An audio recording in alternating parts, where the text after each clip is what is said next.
et bienvenue. Je m'appelle Nathalie, je suis à la tête d'Elite K9, anciennement une fille parmi les loups.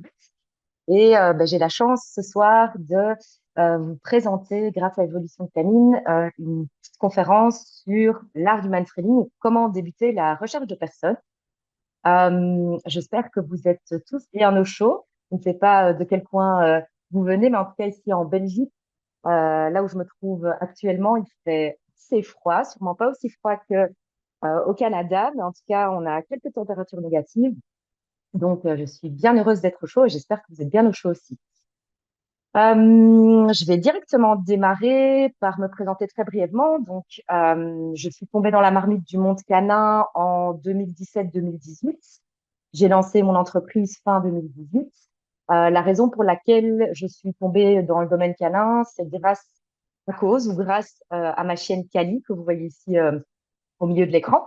Quand elle est arrivée à la maison, c'était une sorte de rescue. Elle avait déjà eu des adoptants précédents et quand elle est arrivée à l'âge de 5-6 mois à la maison, c'est vrai que ça a été très compliqué avec elle. Il y avait pas mal de problèmes de comportement, destruction massive, malpropreté, crainte de l'environnement, des humains, etc. Et donc, grâce à elle, j'ai commencé à suivre mes premières formations en comportement canin. Et puis, très rapidement, j'ai découvert le monde de l'olfaction canine, qui est un monde, à mes yeux, complètement waouh, passionnant et fou. J'ai eu l'occasion de suivre des premiers stages de mentoring, donc en 2018. C'était pas encore très répandu à l'époque en Belgique. Et puis, de fil en aiguille, j'ai continué à me former donc en mentoring, notamment via des stages, des formations organisées par l'école Georgia Canine, dont vous voyez le logo ici. Et puis, je me suis spécialisée aussi dans d'autres domaines liés à l'olfaction canine, comme par exemple la détection et un petit peu le tracking aussi ou le pistage. Alors, je tiens juste à préciser voilà, pour être sûr de ne pas commettre d'impair, je ne suis pas à l'heure actuelle instructeur ni de l'école Jack Nine ni de la SWDU. Mais voilà, ce sont des courants, des écoles en tout cas, pardon, qui m'ont largement inspiré. Oh là là, qui m'ont largement inspiré voilà, j'aime beaucoup leur philosophie générale. Et donc, c'est pour ça que je me permets d'en parler. Avec ma chaîne ETA que vous voyez ici à l'écran, j'ai passé à l'époque un test opérationnel en man-trailing de niveau 1, qui est le Tactical Tracker Team. Et donc voilà, je suis très, très affiliée, enfin très, très proche de cette école de man-trailing, de cette pensée générale, voilà, qui, vous allez le voir, a beaucoup de bénéfices pour les chiens. Rentrons dans le vif du sujet. Donc, ce qui me fait particulièrement au niveau des chiens, c'est qu'ils ont, entre guillemets, un monde complètement à part. Ils évoluent voilà, dans un univers qui est essentiellement créé par des odeurs, qui est constitué d'odeurs. Et ils ont justement, sur le plan olfactif, certains outils, en fait, qui leur permettent, pardon, d'être aussi performants, beaucoup plus performants que nous, en tout cas, dans la reconnaissance, le traitement des informations olfactives. Il faut savoir que sur le plan olfactif, justement, la première particularité chez le chien, c'est qu'il dispose d'une truffe humide, spongieuse et unique. Si vous regardez les dessins sur la truffe, ça correspond un petit peu à nos empreintes digitales. Donc, chaque chien possède une truffe à part entière qui est complètement unique, qui lui appartient. Cette truffe humide et spongieuse, elle va avoir un rôle on va dire, dans la capture des molécules odorantes ou des odeurs. Et c'est ça qui va aussi lui permettre, enfin voilà, d'être mieux outillé en tout cas pour capturer un peu comme une toile d'araignée ces différentes odeurs. L'autre particularité, c'est que le chien expire par les fentes. Donc, l'inspiration se fait par les narines et l'expiration se fait par les fentes, ce qui crée en fait des petits tourbillons et qui permet de faire vivre les molécules odorantes et donc d'avoir à sa disposition, en tout cas pour le chien, à nouveau un espèce de concentré d'odeur beaucoup plus exploitable. C'est un peu comme si vous prenez des épices. Si vous secouez le pot d'épices, eh bien, vous allez mieux sentir l'odeur de ces épices. Le fait d'expirer par les fentes va permettre justement au chien de créer des petits tourbillons qui vont amplifier, entre guillemets, l'odeur disponible. Le chien a aussi la capacité de sentir en stéréo, ce qui veut dire que il est capable, par exemple, d'identifier avec sa narine de gauche que du côté gauche, il y a un chat et avec sa narine de droite, qu'il y a, par exemple, un passant qui va arriver. Donc ça, c'est quelque chose qui est assez spectaculaire en réalité, cette capacité de sentir en stéréo. Il faut aussi savoir que lors de l'inspiration, il y a automatiquement 12% de l'air inspiré qui part directement dans les canaux olfactifs et donc qui est exclusivement dédié à l'olfaction. Quoi qu'il arrive, à partir du moment où le chien expire, il y a environ 10 à 12% qui part directement dans les petites turbines olfactives. La fréquence de reniflement est quelque chose d'assez spectaculaire chez le chien aussi parce qu'il est capable d'avoir un cycle complet d'inspiration et d'expiration, donc de reniflement, qui est compris entre 5 et 10 cycles complets par seconde. Je vous défie d'essayer de faire ça. Après, l'expérience peut être assez sympa et utile, mais personnellement, je suis jamais arrivée à inspirer et expirer avec des cycles complets 5 fois par seconde et 10 fois, on n'en parle même pas. Il faut savoir que chez le chien, les cellules réceptrices olfactives sont hautement spécialisées, sont aussi beaucoup plus importantes, donc en quantité. On parle généralement d'une moyenne de 300 millions de cellules hautement spécialisées versus 5 millions chez les humains. Et puis, le système dédié au traitement des odeurs dans le cerveau est beaucoup plus grand aussi. Et dernière petite particularité, c'est que le chien dispose d'un organe voméronasal, qu'on appelle aussi parfois organe de Jacobson, et qui lui permet justement de sentir des choses comme les phéromones, etc., donc sont un peu plus, qui font un peu plus partie de l'immatériel et de l'inodore. Donc voilà, nos chiens sont effectivement dotés d'un système olfactif ultra performant. Et je pense que c'était nécessaire, en tout cas, de refaire un petit point là-dessus euh, pour ne plus que s'en rendre compte et comprendre aussi que finalement, nos chiens voient à travers leur flux. Entrons dans le vif du sujet. Donc aujourd'hui, l'idée, c'est de vous parler du mantrailing. Le mantrailing, concrètement, c'est quoi? C'est la recherche d'une personne dite disparue ou fugitive. Généralement, on demande en fait aux chiens de rechercher une personne humaine bien spécifique. Cette personne humaine dispose de ce qu'on appelle une signature olfactive, je vais y revenir après.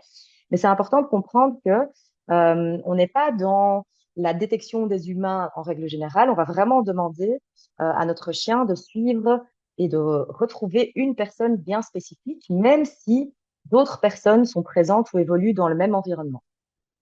En réalité, il y a trois phases dans le mainstreaming. La première, c'est de rechercher l'odeur de référence, de déterminer la présence d'une piste qui correspond à l'odeur de cet humain, et donc la direction de cette piste, pardon, et puis de suivre cette piste. L'idée, évidemment, c'est d'arriver jusqu'au bout de la piste et de retrouver la personne, mais en soi, les trois phases initiales et les plus importantes, c'est vraiment rechercher l'odeur de référence de la personne disparue ou fugitive, suivre la piste, déterminer la présence et la direction de la piste, et puis remonter, entre guillemets, ce fil rouge jusqu'à la personne. C'est vraiment un réel travail en binôme. C'est vrai qu'on parle beaucoup du rôle du chien en mantrailing, mais en réalité, j'aime comparer le binôme de mantrailing à un duo d'enquêteurs, c'est-à-dire que le chien va effectivement récolter des indices au fur et à mesure de la piste, et puis à travers son langage corporel notamment, et à ses comportements, il va nous transmettre des informations sur la présence ou non de cette odeur humaine. Et nous, en tant que conducteurs ou personne qui tient le chien, qui évolue avec le chien, eh bien, on va être les interprètes et on va justement donc récolter tous ces petits indices et essayer de les interpréter. Donc, c'est important de ne pas négliger le rôle de l'humain derrière. C'est vraiment une activité qui permet de donner la belle part évidemment au chien, mais il y a le rôle de l'humain derrière qui est important aussi. En réalité, on peut parler de différents types de mainstreaming. On peut les subdiviser notamment en différentes catégories, comme par exemple le mainstreaming tactique ou opérationnel. Donc là, ce sont vraiment, par exemple, des chiens de police ou de l'armée qui vont aller rechercher réellement sur le terrain une personne disparue ou un fugitif. On a évidemment le mantrailing sportif dont je vous parle aujourd'hui, mantrailing plus ludique. Et puis, on a le mantrailing comportemental qu'on peut aussi appeler terratrailing. Enfin, voilà, il y a différents termes, mantrailing de rééducation, etc.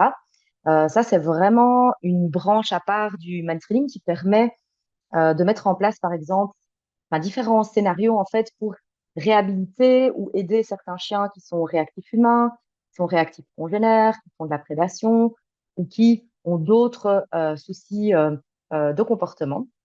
Mais je ne vais pas en parler aujourd'hui, donc je le mets de côté. Euh,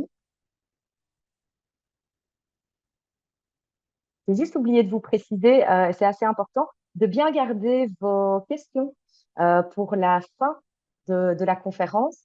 Donc, n'hésitez pas à les noter sur un bout de papier ou à les garder en tête. Et puis, il y aura vraiment un moment dédié aux questions-réponses. Et pour permettre de ne pas oublier votre question, ce sera le bon moment en fin de conférence de la noter dans le chat. Je reviens au mansplaining. Il y a donc en réalité trois acteurs clés qui sont importants dans la pratique de cette activité. On a tout d'abord le traceur, sans qui l'activité ne pourrait pas avoir lieu. C'est vraiment la personne qui va jouer le rôle de personne à rechercher.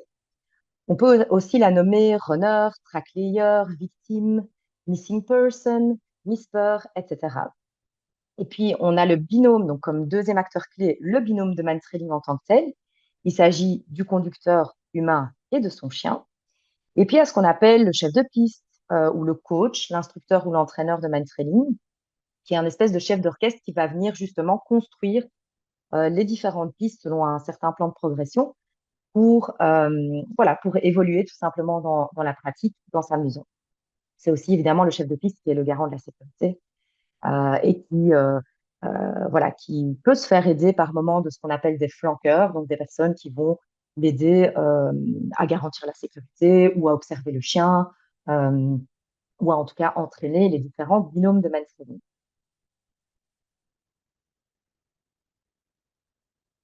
Alors finalement ici donc on parle de mansplaining, mais c'est important de définir ce qu'est finalement une odeur humaine, puisque c'est sur une base d'une odeur humaine que le chien donc va s'appuyer pour remonter une piste.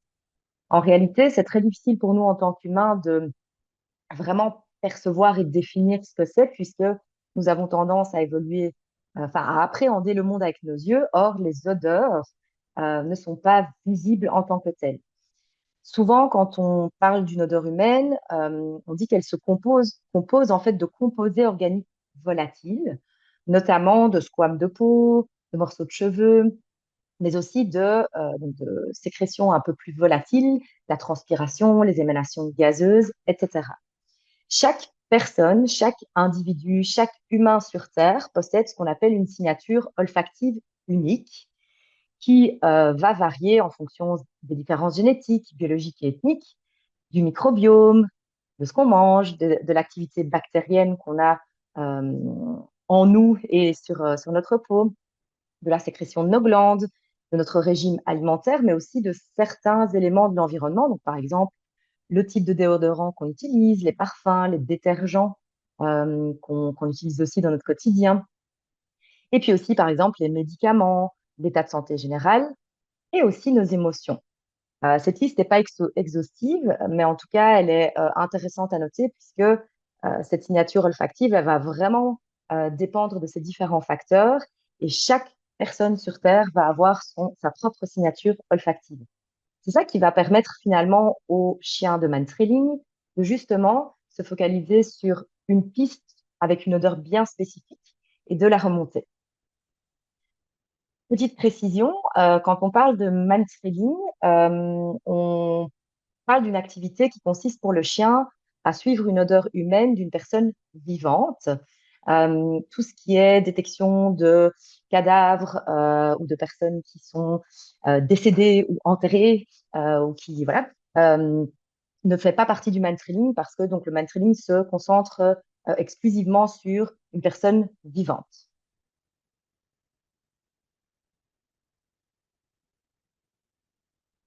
Comme je vous l'ai dit, comme on a tendance à mieux comprendre les choses à travers nos yeux, j'ai une petite vidéo ici que je vais vous lancer qui est assez intéressante parce qu'elle permet de voir en quelque sorte ce qu'on produit comme émanation gazeuse et comme odeur lorsqu'on se déplace.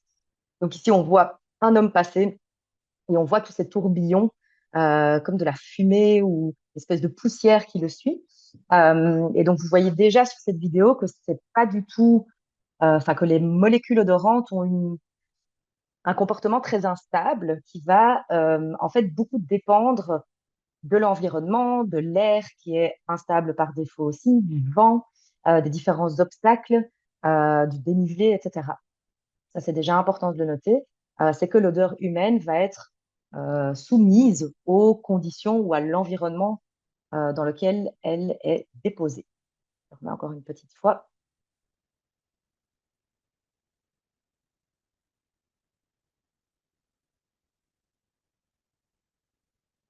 Ce sont de véritables nuages d'odeurs qui sont complètement turbulents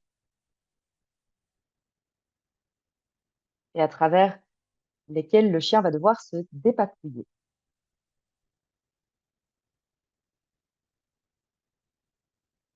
Et donc, en réalité, une piste peut ressembler à différentes choses. C'est vrai que j'aime beaucoup donner l'image des jeux enfin, que moi je faisais en tout cas enfant, qui consistait à relier différents points entre eux pour former une image, comme vous le voyez ici à gauche sur la slide. Ben, en fait, une piste, c'est ça. Ça va consister pour le chien à relier différents points d'odeur pour former une image qui sera la piste et l'odeur humaine en tant que telle. Alors ici, à droite, vous voyez donc le tracé en bleu du runner, de la personne qui est partie se cacher, le tracé en rouge du chien, donc le chemin qu'il a emprunté, le chemin qu'il a suivi. Ici, c'est une piste relativement simple. Euh, Quand les choses se complexifient, c'est sûr qu'on peut avoir une multitude de points. En tout cas, le chien va devoir relier une multitude de points qui n'ont pas forcément une certaine cohérence. Et donc, va pouvoir vraiment en mainstreaming complexifier petit à petit les choses pour créer des véritables challenges. Et comme je vous le disais, bah, c'est sûr que les odeurs humaines, elles sont vraiment soumises à l'environnement, au courant d'air, au vent notamment. Et ça va créer aussi un certain nombre de challenges pour le chien en piste. Ici, à droite, vous voyez donc des pistes plus complexes qui sont généralement plus longues, avec par exemple des changements de direction, qui sont aussi plus âgés. Donc le temps de pause, c'est-à-dire le temps, la durée, enfin la durée entre le moment où le traceur a démarré sa propre piste, est parti se cacher, et le moment où nous, on démarre physiquement avec le binôme. Donc il y a un délai généralement qui court ici, par exemple, qui est compris entre 23, 30 minutes, parfois une heure. Et donc ça va aussi avoir un impact évidemment sur l'odeur et sur le traitement de l'information olfactive par le chien.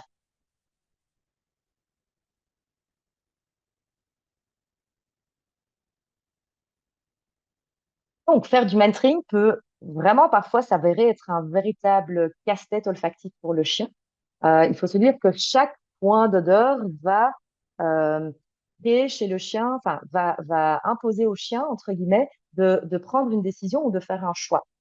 Et puis, je parlais d'environnement, c'est sûr que on travaille aussi dans des environnements plus gorgés en humains, plus denses.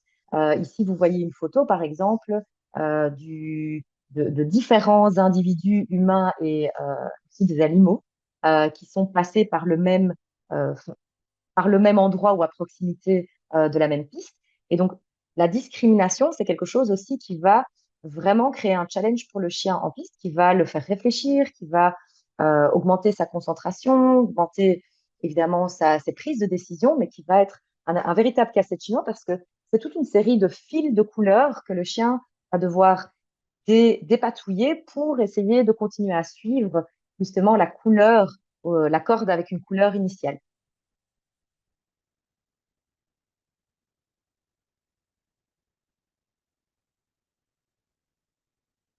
Alors ici, je vous montre une petite vidéo, une piste complète.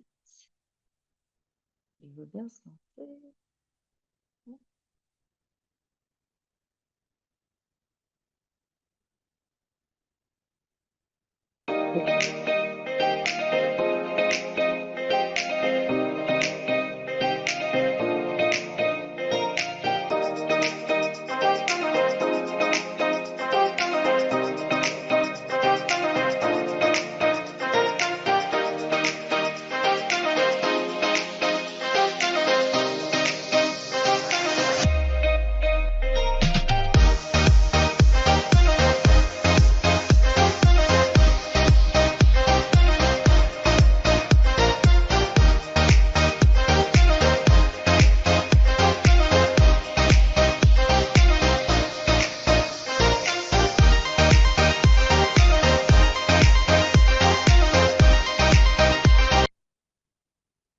J'arrête 2 petites secondes. Donc ici, c'est un départ de piste qui se fait dans un environnement très, très productif. On est sur une végétation très haute et très dense.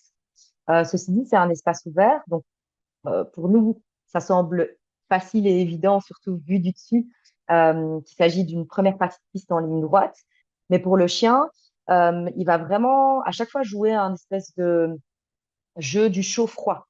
Ça veut dire que tant qu'il est sur la piste, il va avoir une odeur chaude, entre guillemets, et le fait de s'éloigner légèrement, par exemple, de là où la personne a marché, ça va lui permettre justement de se rendre compte que la piste devient, entre guillemets, plus froide. Donc, c'est vraiment un jeu de chaud-froid. Puis, je ne sais pas si vous l'avez vu sur la vidéo, mais on voit vraiment donc la trace que le traceur, que la personne a cherché à emprunter. Et puis à droite, on a une espèce de retracé en courbe. Donc, je présume que ça doit être un lièvre ou un animal, en tout cas, qui s'est déplacé là. Et donc, voilà, on est évidemment sujet aux aléas de l'environnement. Et ici, ce qu'on apprend aux chiens de mantrailing, en tout cas, c'est à rester le plus fidèle possible à la piste et à ne pas se laisser distraire par les différentes distractions qu'il pourrait y avoir alentour, que ce soit visuellement, olfactivement, au niveau du bruit ou autre.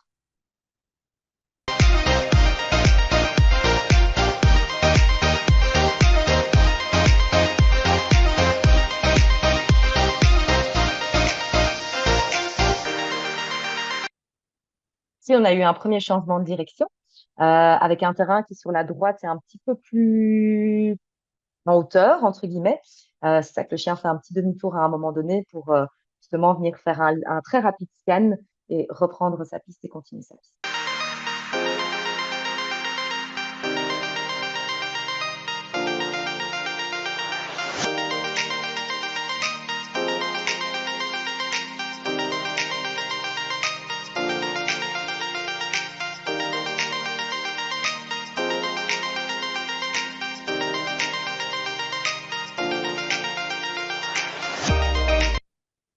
Donc ici, grosse distraction avec la cavalière, c'est pas prévu du tout.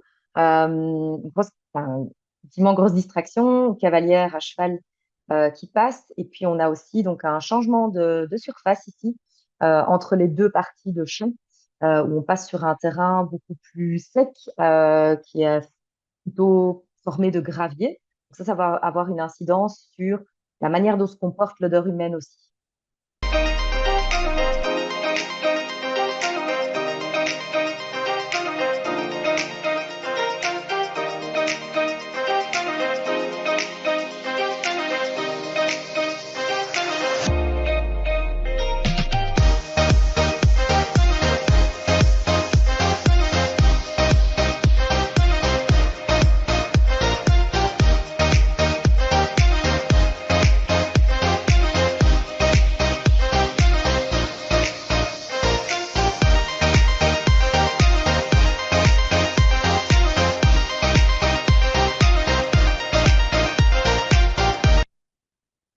Alors ici, donc je vous parlais là tantôt du rôle du conducteur aussi, de l'humain qui tient la longe.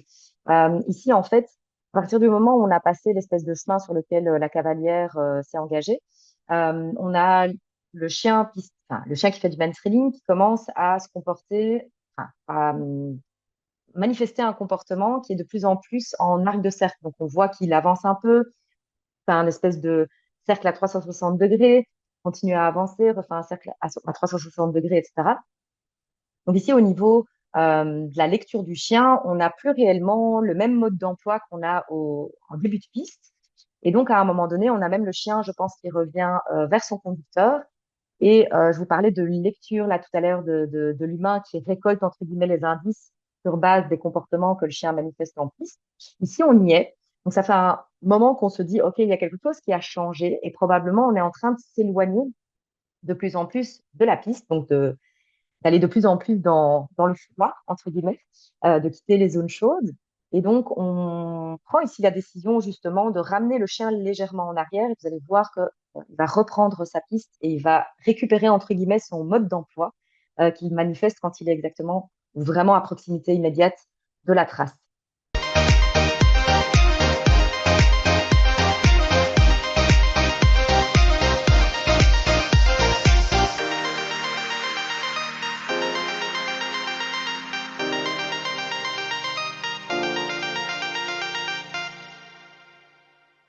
Voilà, c'était pour vous donner un premier aperçu de l'activité.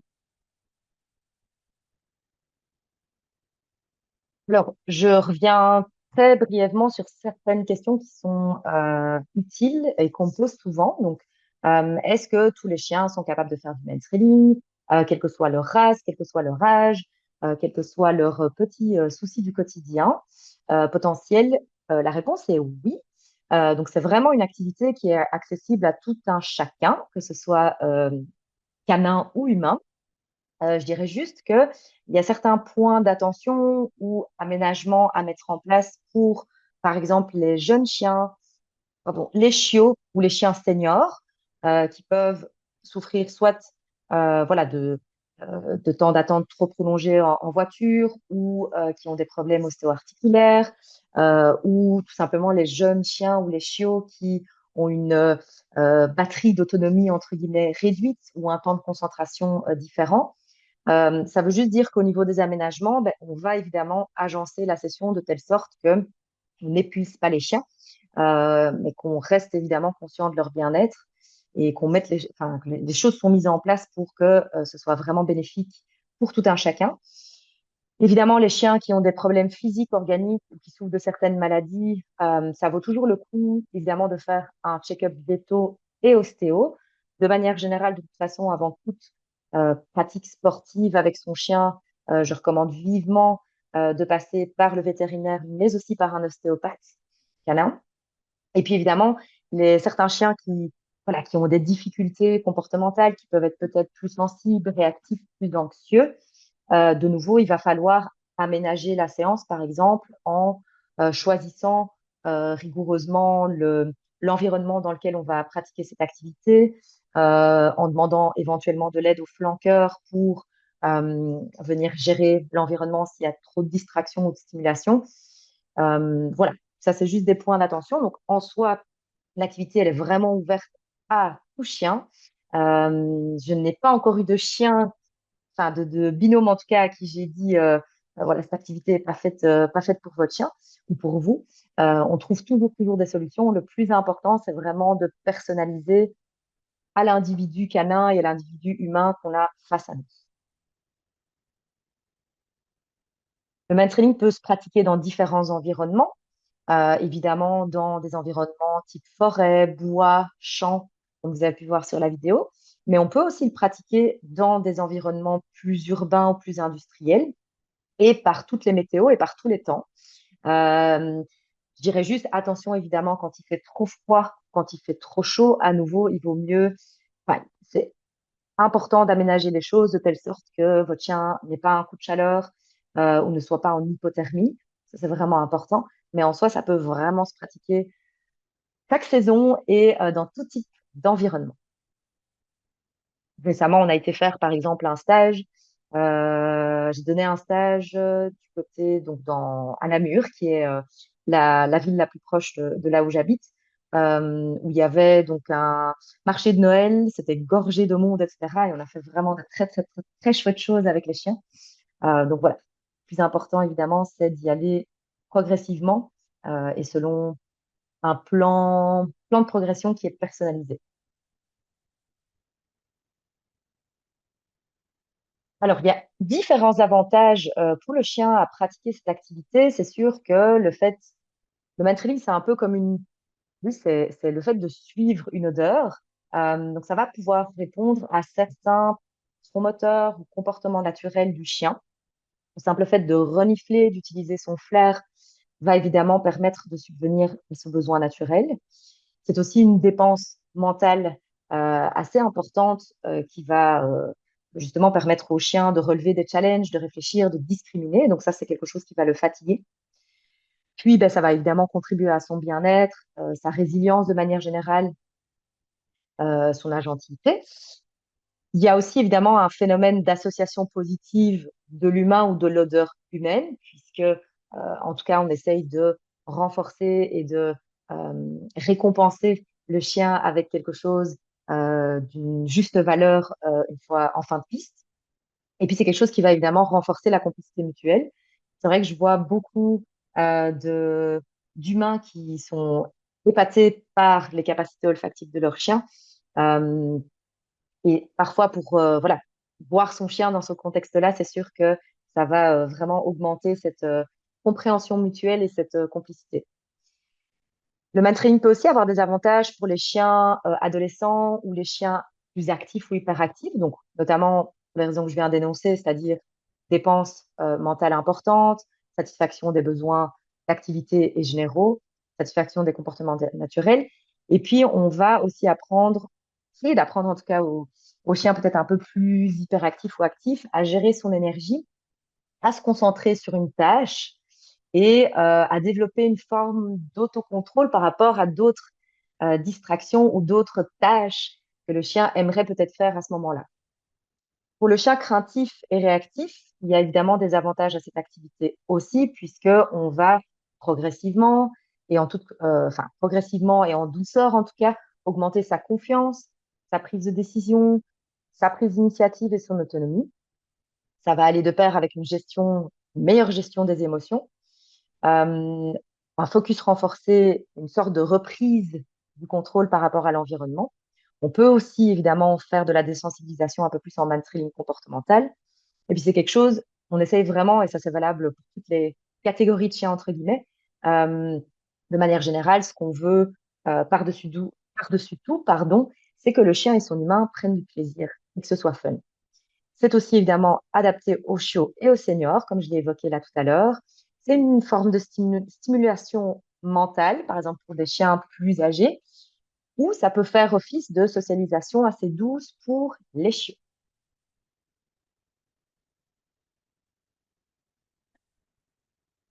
Très brièvement, donc sentir, renifler, explorer, évidemment, c'est quelque chose qui fait partie de la pyramide des besoins du chien. Le mentoring va permettre aussi d'une certaine manière de combler certains patrons moteurs, par exemple les patrons moteurs de chasse, les besoins de recherche de nourriture. Ça fait partie, c'est une activité évidemment qui permet de dépenser le chien de manière ludique. C'est une sorte de gros, énorme jeu de cache-cache. Aussi de répondre pour certains chiens à leurs besoins d'interaction sociale avec les humains. On en parlait là tout à l'heure, le mentoring permet de résoudre toute une série de challenges en piste ou de problèmes cognitifs. Donc ça va venir aussi satisfaire les besoins intellectuels et de cognition. Et puis, ben, pour les besoins un peu plus de développement personnel, je le mentionnais là tout de suite, ça va permettre d'augmenter la confiance, la prise d'initiative et la gentilité.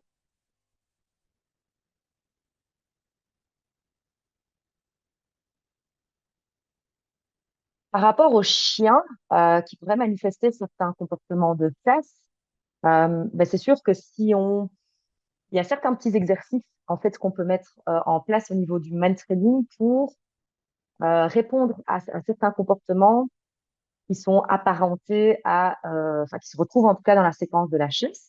Je vous montre ici une petite vidéo de ma chienne ETA. Donc, on a le traceur qui va partir à vue en s'en courant, gare à ses fesses.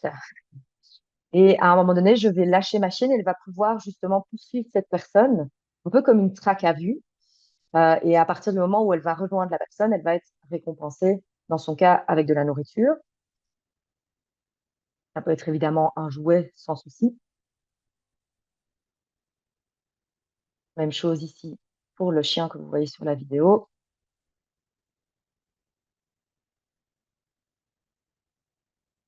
Vous pourrez considérer la prise de nourriture ou la prise en gueule du jouet, par exemple, comme une espèce de capture avec une mise à mort et une consommation.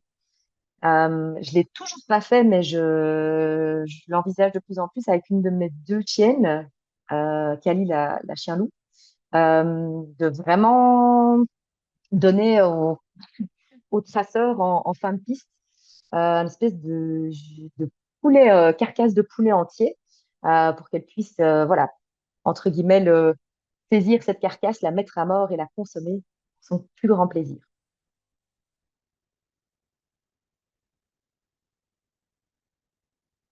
Je vous laisse ici une slide aussi avec différentes études qui ne parlent pas spécifiquement du man training, mais en tout cas d'activités olfactives, comme par exemple le nose work ou la détection. C'est vrai qu'il y a très très peu actuellement, en tout cas, d'études scientifiques sur le manspreading. Donc, j'ai ici juste répertorié une série d'études qui font, enfin, qui énoncent ou qui nomment en tout cas des activités olfactives et qui sont assez intéressantes et qui mettent en avant certains des avantages de pratiquer justement pour le chien des activités qui font appel à son flair. J'avais envie d'aller plus loin. Il y a évidemment des avantages pour les humains aussi. C'est sûr que ça permet de redécouvrir son chien, d'apprendre à le lire. On améliore grandement les capacités d'observation de l'humain puisque c'est vraiment lui qui va, sur base des comportements de son chien en piste, de certaines postures, de certains micro-signaux, micro-mimiques, vraiment pouvoir dire si son chien est encore réellement sur la piste ou s'il est en train de s'en éloigner ou s'il a été distrait par autre chose. Donc, on essaye vraiment au niveau de l'humain d'améliorer grandement ses capacités d'observation et d'analyse. Puis, bah, généralement, ce qui ressort quand je pose la question à mes petits binômes de manspreading, c'est le lâcher prise, le fait de faire confiance, de se reconnecter aussi à la nature et tout simplement de pratiquer en fait une activité fun et ludique avec son chien.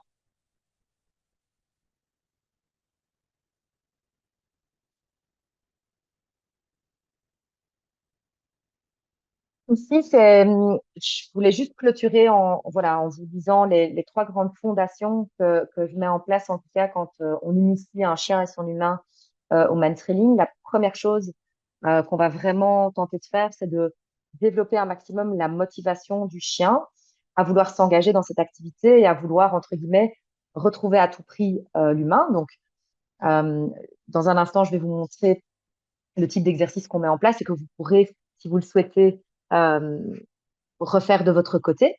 Mais donc, on va vraiment accorder une grosse partie sur la motivation du chien, lui faire découvrir les règles du jeu, s'assurer que les récompenses qu'on lui donne, que le traceur lui donne, font vraiment office de récompense.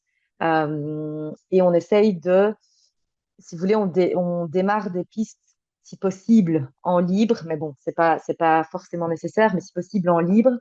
Et on va vraiment d'abord euh, laisser le traceur en visuel et petit à petit, on va venir couper en fait le visuel sur la personne à rechercher qui s'en va. Et c'est ça qui va mettre en place le mécanisme chez le chien et le fait de basculer de la vue à l'olfaction. Le deuxième gros point qu'on travaille, c'est vraiment ce que je vous ai évoqué là tout de suite, la lecture du chien. L'idée, c'est vraiment d'arriver à faire des pistes en double aveugle où personne du groupe, coach y compris, ou instructeur de manspreading y compris, ne sait par où est passé le traceur. Donc, il n'y a que le traceur, la personne à rechercher, qui sait par où elle est passée. Et nous, on s'embarque sur la piste en étant, entre guillemets, obligé à tout moment de lire le chien parce que c'est lui qui va nous envoyer toutes les informations. Et puis, à la gestion de longe, c'est une troisième fondation qui, je pense, dure toute la vie du man-trailer, c'est-à-dire que c'est quelque chose qui semble facile à gérer, mais en fait, c'est très complexe une gestion de longe optimale parce que donc c'est un espèce de cordon ombilical qui va d'un côté permettre au conducteur de recevoir des informations de son chien, notamment sur la tension, la vitesse, le drive avec lequel le chien piste, par exemple. Mais c'est aussi un moyen pour le conducteur d'envoyer des informations.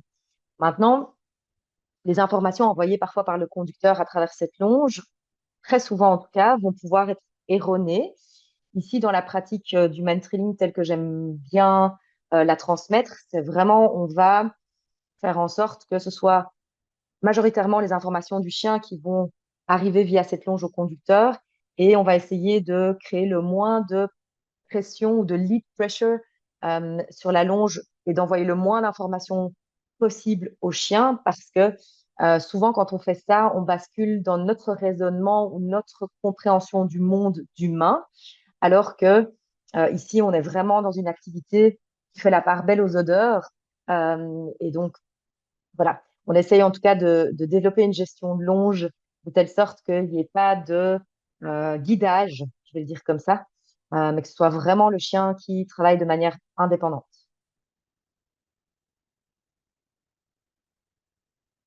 vous montre ici une brève vidéo.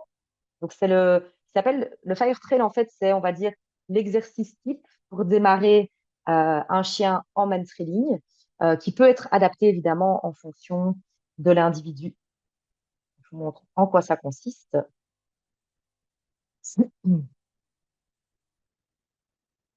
Donc, le Fire Trail se décompose en différentes étapes. La toute première, ça va être vraiment le traceur, donc la personne à rechercher, qui va attirer le chien. Elle va lui présenter son objet de référence, elle va lui présenter les récompenses du chien, et puis elle va vraiment reculer. L'idée, c'est vraiment de se mettre dans la peau d'une proie.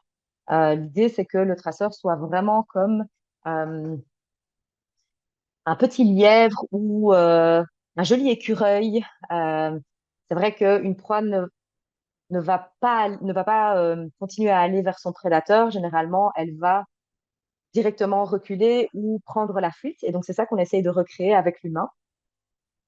Donc, la personne va reculer, elle va déposer son objet de référence au sol en s'assurant que le chien l'ait vu.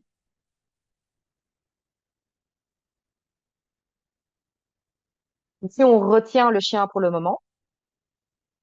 Il voit donc la personne courir et se cacher. Alors, on peut rester à vue, le traceur peut rester à vue la toute première fois, ça, c'est pas un souci. Et puis, à un moment donné, en fait, on va s'avancer avec le chien vers l'objet de référence et on va lui permettre de vraiment prendre toute la longueur de l'onde nécessaire pour accéder au traceur, à la personne. Dès qu'il arrive à la personne, il est récompensé immédiatement. Les étapes suivantes, c'est vraiment de couper petit à petit la partie visible. Donc, on va refaire exactement pareil la toute première partie de la séquence. On va laisser le chien voir la personne partir. Donc, la personne va d'abord le stimuler. Elle va reculer, elle va déposer son objet. Et puis, on va, par exemple, occulter la vue au chien enfin, sur plus ou moins en moitié de piste. La personne va se cacher. Et donc, on voit petit à petit que quand on coupe ce visuel sur la personne, le chien va commencer à utiliser son flair.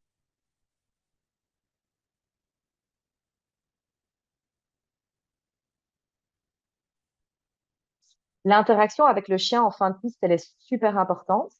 En tout cas, la durée pendant laquelle le plaisir de manger ou le plaisir de jouer ou le plaisir d'interagir avec le traceur, cette durée-là, elle est super importante. Et je vous conseille en tout cas de la faire justement durer le plus longtemps possible pour que ce soit un véritable jackpot pour le chien. Je vous ai mis ici par écrit les différentes étapes de ce qu'on vient de voir en vidéo, donc du Fire Trail étape 1. Vous pourrez les relire à votre aise. Et je pense que je vais m'arrêter ici. Je vais passer aux questions. Est-ce que Andréane est là?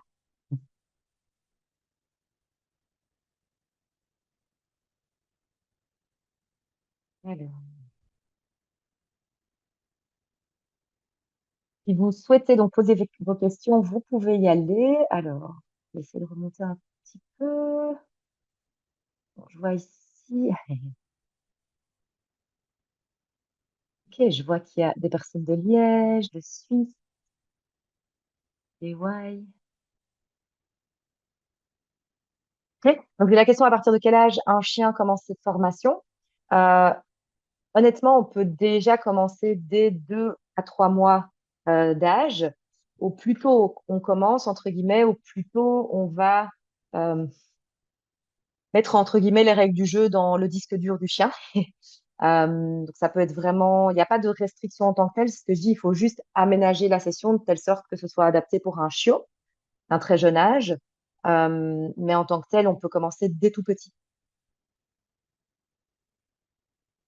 Donc je ne comprends pas bien le rôle de l'objet. Je pense que on parle de l'objet de référence ici. Alors l'objet de référence, il porte en fait l'odeur de la personne à rechercher. Et c'est sur base de cet objet de référence que le chien va s'appuyer pour se dire, OK, là, je viens de prendre l'odeur sur l'objet de référence et c'est cette piste olfactive-là que je dois remonter, que je dois suivre dans l'environnement. Donc, ça permet vraiment au chien de se dire, OK, parmi toutes les odeurs présentes dans l'environnement, c'est cette odeur-là, cette signature olfactive spécifique que je dois suivre et remonter.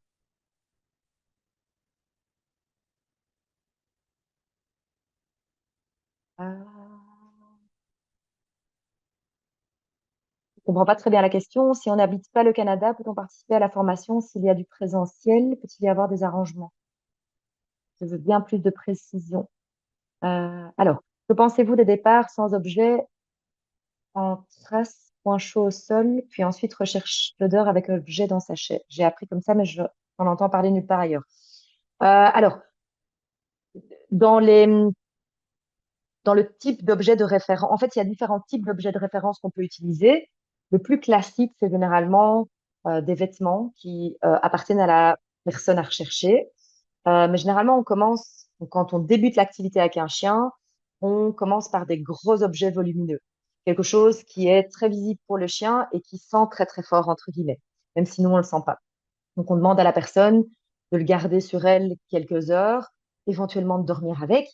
Et donc, on essaye d'avoir des objets de référence qui sont très odorants et volumineux.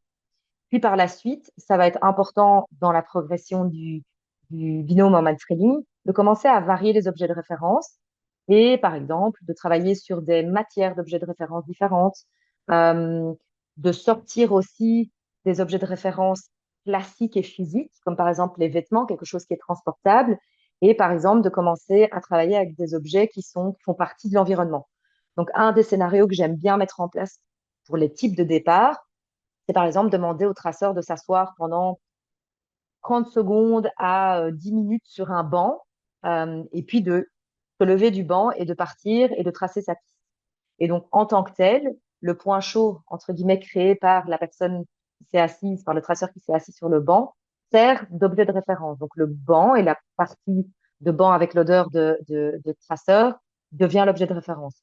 On peut demander effectivement à la personne, au lieu de déposer un objet, de venir toucher des feuilles, de venir toucher une poignée de voiture, etc., etc.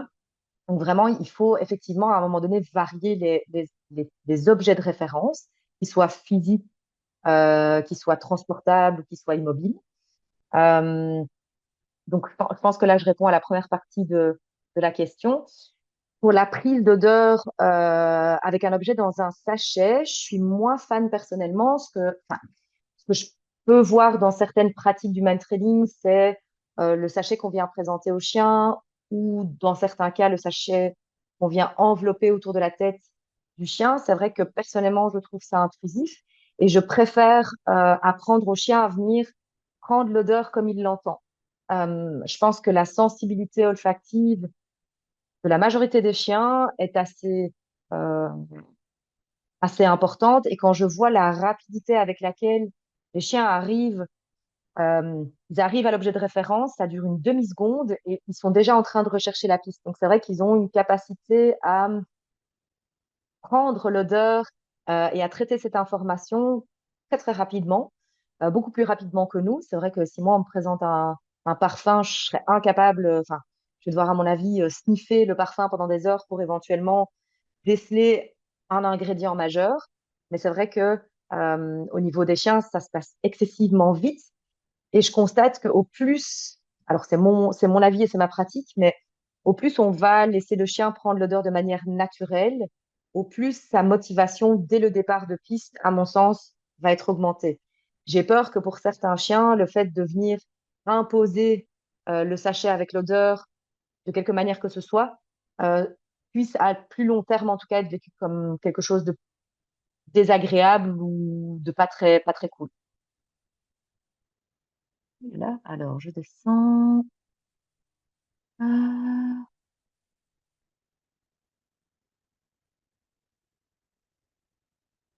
Alors, si la signature olfactive d'un humain dépend de son état de santé et de ses émotions, elle est donc évolutive au cours du temps.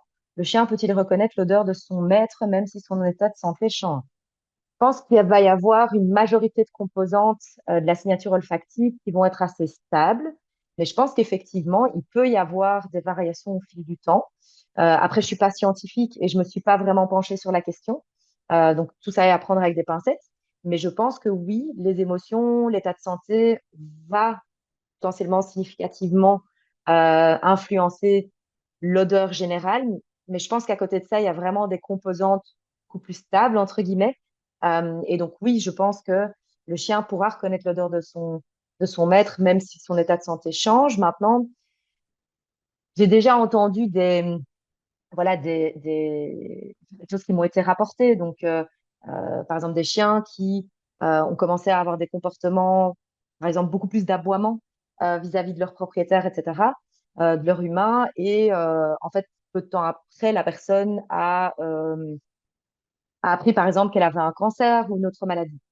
C'est sûr que les chiens sont vraiment capables aussi de sentir littéralement les variations internes, vraiment les micro-variations. C'est pour ça qu'on a aussi effectivement des chiens capables de détecter des crises, enfin qui sont des chiens d'assistance par exemple pour ces personnes diabétiques et qui peuvent annoncer une crise jusqu'à 10 minutes, un quart d'heure avant que la machine permettant de déceler cette crise ne s'enclenche. Il y a aussi des chiens qui sont capables de déceler les cancers du sein, etc. Donc, je pense que oui, l'état de santé, les émotions vont avoir un impact majeur. Alors, hum, donc, bonsoir. Petite question. Une éducatrice qui fait du mainstream m'avait dit que les environnements urbains étaient plutôt à éviter du fait des très grandes distractions, les contaminations avec les odeurs d'autres individus, mais également parce que le béton accroche moins les odeurs. Si j'ai bien compris, vous n'êtes pas de cet avis. Si, dans un premier temps, c'est sûr que donc vraiment dans le plan de progression, entre guillemets, je vais commencer dans des environnements beaucoup plus pauvres en très pauvres en stimulation, en contamination. Et puis en fonction de la progression du binôme, ben, on va le confronter petit à petit avec certains exercices types, dans un premier temps, à des premières pistes où il y a de la contamination, où il y a potentiellement des distractions, etc. Mais donc on va y aller avec parcimonie et de manière graduelle jusqu'à ce que ben, on puisse aller effectivement s'entraîner, par exemple, dans un centre-ville. Mais il faut y aller de manière graduelle. Euh, Sinon, c'est sûr qu'on met le chien potentiellement en échec, puisque ben, on lui fait découvrir, enfin, on peut pas, après lui avoir fait découvrir l'activité directement, l'emmener dans ce type d'environnement. Parce que oui, je pense que le plan de progression doit vraiment être progressif, justement. Euh, Par rapport au béton qui accroche moins les odeurs, oui, c'est une bonne image pour dire ça. Donc, effectivement, par rapport à la végétation, en fait, dans la végétation, il y a principalement de l'activité bactérienne qui va faire vivre l'odeur. Donc, le fait qu'on marche sur de la végétation écrase une partie de la végétation, on crée des empreintes olfactives. Et donc, l'activité bactérienne issue de ça va permettre de faire vivre l'odeur.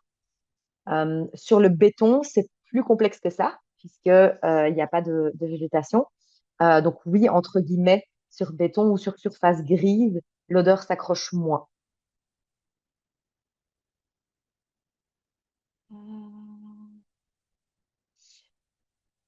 Donc pourquoi ne pas demander au chien de sentir le vêtement pour qu'il fasse l'association avec la victime? C'est ce qu'on fait, sauf qu'ici, l'approche, elle est vraiment naturelle. Donc généralement, euh, comme vous avez vu par exemple dans l'étape du Fire Trail, ici dans la vidéo, le chien passe par-dessus et en fait, c'est suffisant. C'est parce que nous, on a une conception humaine du fait que pour sentir une odeur, on a besoin de passer du temps dessus. Mais au niveau du chien, ça se passe 1000 fois plus rapidement. Euh, et donc vraiment, dans mon approche en tout cas, on essaye de faire en sorte que le départ de piste et le fait de sentir l'objet de référence soit le plus naturel possible et le plus en lien avec les capacités du chien et non par rapport à des constructions humaines.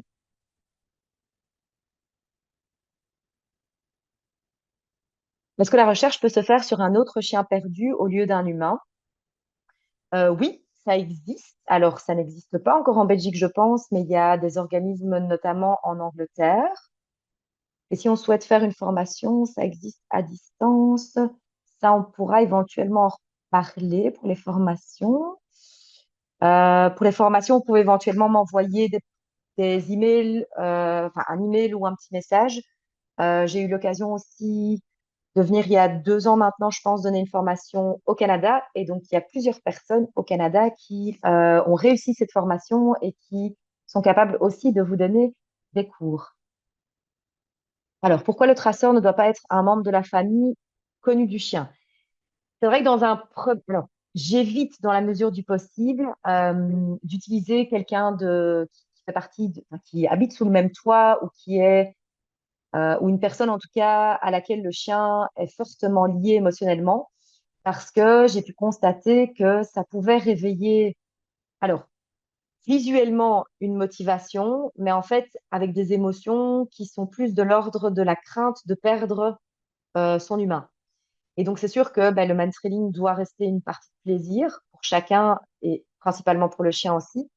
Et j'ai déjà pu constater que ça, vraiment le fait d'utiliser quelqu'un qui est important pour le chien, en tout cas où il y a un fort lien, ça peut avoir un effet négatif, entre guillemets, parce que le chien a l'air motivé, mais en fait, il est soumis à des émotions de crainte et de peur de perdre son humain. J'ai eu une expérience enfin, similaire en tout cas avec ma propre chienne, où par le passé, enfin, l'idée c'était qu'elle piste quelqu'un qu'elle connaissait, enfin mon ex-compagnon en l'occurrence, et ça a été une catastrophe. Elle est vraiment partie dans des émotions de crainte et de peur. Elle essayait, mais elle n'y arrivait tout simplement pas, parce que ses émotions ont pris le dessus. J'ai arrêté la piste parce que ça n'avait aucun sens de le faire comme ça. Et puis elle a à un moment donné distingué un homme enfin, qu'on ne connaît pas du tout, qui se baladait dans le bois. Elle était convaincue que c'était mon ex-compagnon et ça a vraiment créé un gros conflit dans sa tête.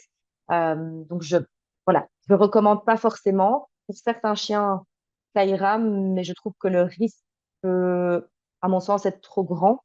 Euh, L'idée, c'est pas d'instaurer des émotions entre guillemets de négatives, de peur, de crainte, c'est plutôt de rester dans le plaisir. Euh, Le feeling sportif et comportemental ne sont-ils pas confondus si on fait du sportif avec notre toutou réactif? Oui, en soi, oui. C'est juste ici, donc moi, je propose des sessions vraiment de man-training comportemental ou de man-trailing tout court. Dans le man-training comportemental, c'est juste que je vais agencer vraiment des scénarios pour travailler une problématique. Donc, je vais faire venir des complices, par exemple pour les chiens réactifs chiens, imaginons. Je vais faire venir des complices. Avec un chien, on va travailler voilà, selon un scénario qui est agencé. Euh, c'est vrai que je fais la distinction à ce niveau-là. Si l'humain cherchait finalement décédé, le chien n'est plus capable de le retrouver.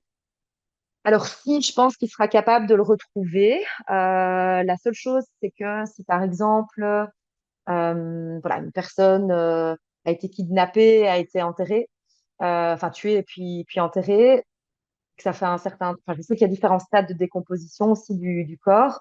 Nos chiens en tant que tels, les chiens de man-training, sont pas entraînés pour identifier des cadavres avec différents stades de décomposition.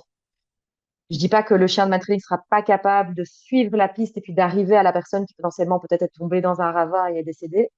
Euh, mais en tant que tel, les chiens de Matrix ne sont pas entraînés pour rechercher des cadavres. Alors.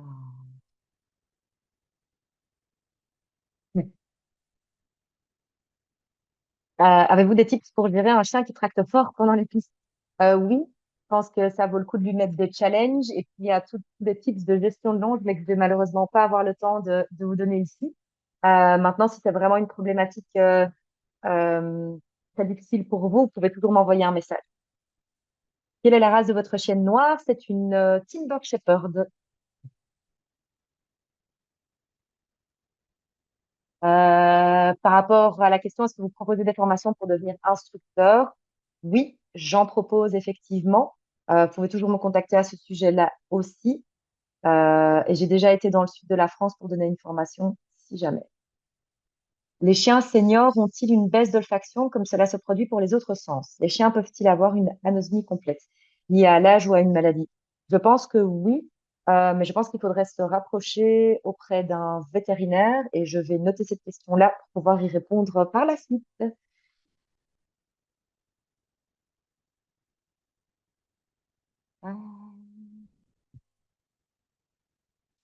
Est-ce qu'il y a une contre-indication pour les chiens brachycéphales? Je pense qu'il faut surtout être prudent. En fait, ce qui se passe quand le chien piste ou fait du main training, c'est que d'une manière ou d'une autre, son corps va chauffer. Et ses voies respiratoires et olfactives, bon, ça, c'est fait, pardon. Donc oui, ça va être important peut-être pour les chiens brachycéphales de s'assurer que leur système olfactif soit humidifié à temps. Donc, j'hésite pas, en tout cas, quelle que soit la race du chien, quand c'est nécessaire, de faire une pause en piste pour donner à boire. Puis, il faut évidemment faire attention aussi quand il fait la température extérieure est plus élevée. En soi, c'est valable pour tous les chiens, mais avec peut-être un peu plus de précaution pour les chiens brachycéphales. Je ne sais pas si c'est une légende ou non.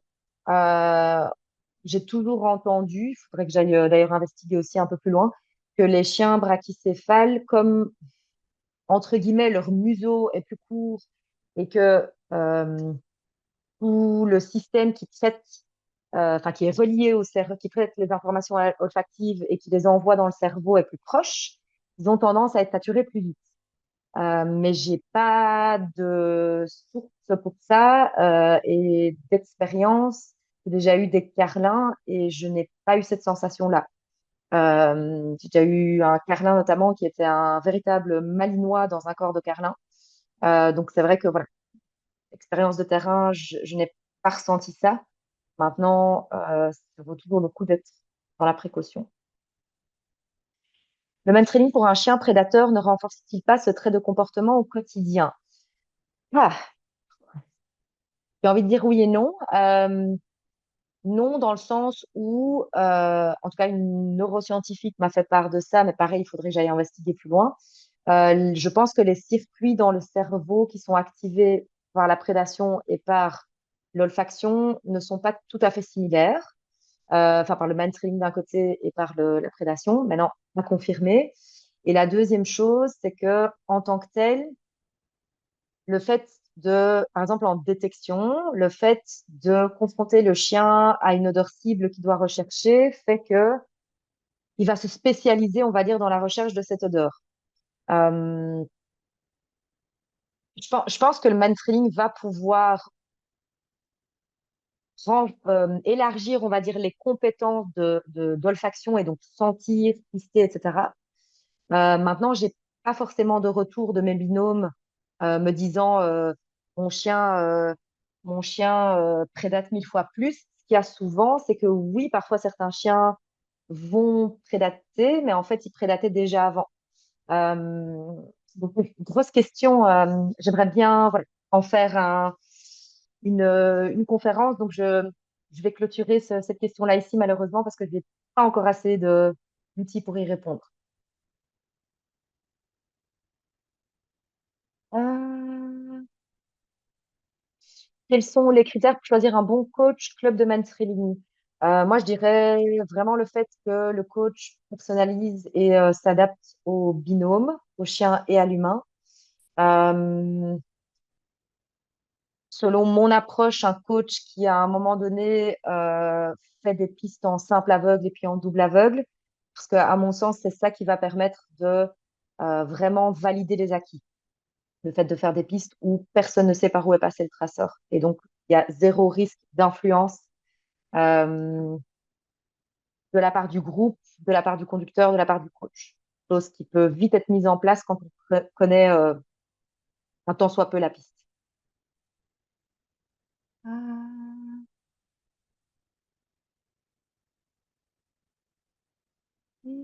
alors,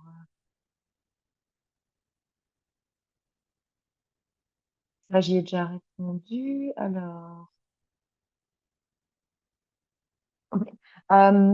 Ici, j'ai une question. Ma chienne a tendance à faire de l'anxiété de séparation. Je n'ai pas encore travaillé cela dans la voiture car on priorise le fait de pouvoir rester seul à la maison. Est-ce un prérequis pour le chien de pouvoir rester seul en voiture?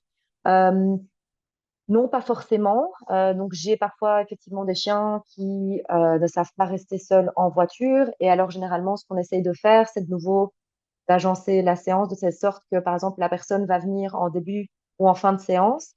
Euh, on va faire généralement, moi, je donne des cours de groupe, entre guillemets. C'est-à-dire que je réunis deux à trois, enfin, généralement trois personnes avec leur chien ensemble. Chaque personne va passer avec son chien à tour de rôle et il y a 2 passages pour chaque binôme par session. Et généralement, par exemple, l'humain du binôme A va être le traceur pour le binôme B et inversement. Donc, j'utilise les personnes pour tracer les pistes des autres. Euh, Ici, généralement, quand le chien ne sait pas rester en voiture, ben, on s'arrange donc pour que la personne avec son chien vienne en début ou en fin de séance, fasse un premier passage, reste avec son chien pendant la pause en voiture et puis fasse son deuxième passage et puis voilà, qu'elle puisse partir. Maintenant, le fait de venir accompagner d'un autre membre de la famille ou euh, de quelqu'un avec lequel le chien est à l'aise, ça peut aussi tout à fait aider. Mais donc, c'est pas forcément un prérequis. Quel est l'impact de la neige sur l'odeur? Ce que je constate en tout cas, c'est que une neige type poudreuse va plutôt se rapprocher d'une surface verte végétale, donc ça va plutôt bien retenir les odeurs. À contrario, une neige un peu verglacée, pour moi, ça va plus se rapprocher d'une surface grise type béton, et donc ça va moins accrocher l'odeur.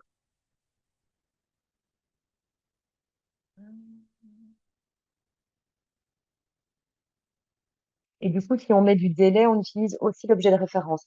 Oui, on utilise aussi l'objet de référence. Comment faire si l'odeur n'est pas présentée en début de piste, par exemple, si on ne sait pas d'où est partie la personne, imaginons en opérationnel. Il y a tout un protocole. Donc, imaginons s'il y a une personne qui a braqué une banque et qui s'est enfuie. Si on doit la retrouver, il y a tout un protocole à mettre en place, mais c'est trop long à expliquer ici, je suis désolée. Alors,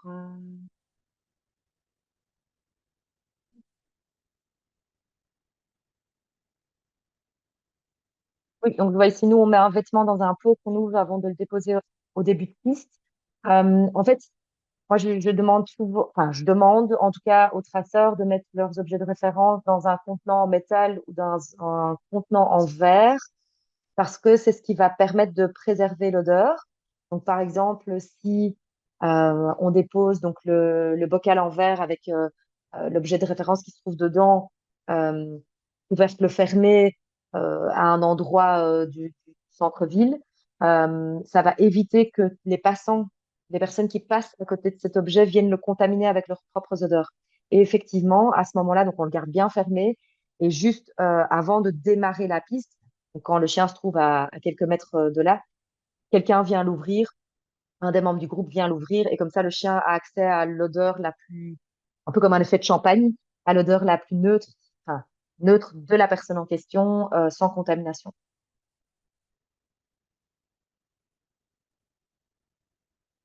Alors, j'ai l'impression que je suis remontée. Euh,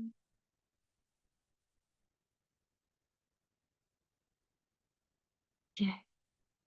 On va savoir en Suisse avec votre formation de manspreading avec Synolumia. Je me réjouis. Moi aussi.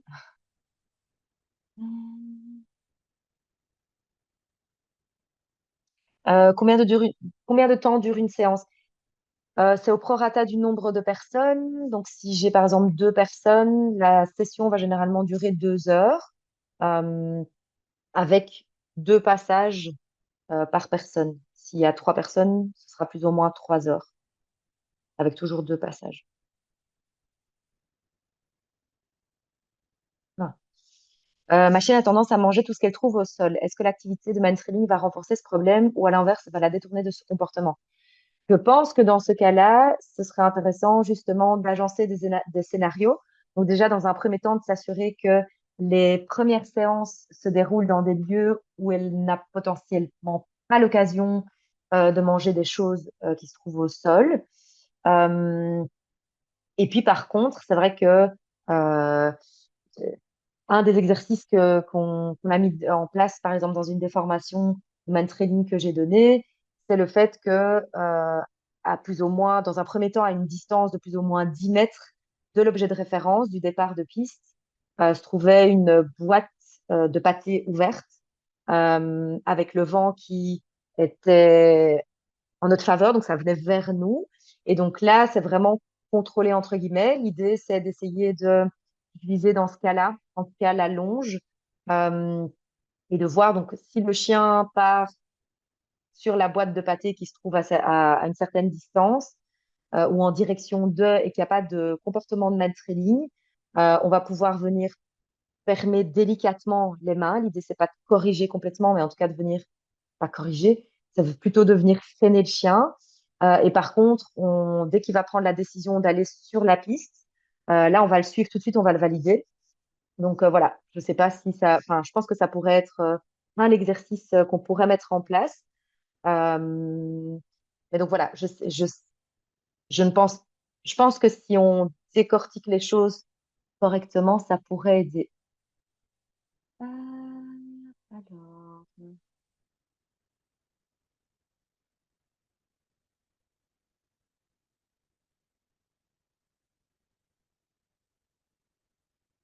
Alors, je ne sais, j'espère que j'ai tout vu. Ok. Je pense que je suis arrivée à la fin des questions. J'espère que j'ai répondu à toutes. Si par mégarde j'en ai zappé l'une ou l'autre, n'hésitez pas. Vous pouvez toujours me contacter par email ou via ma page Facebook et j'y répondrai. Bonne soirée à tous.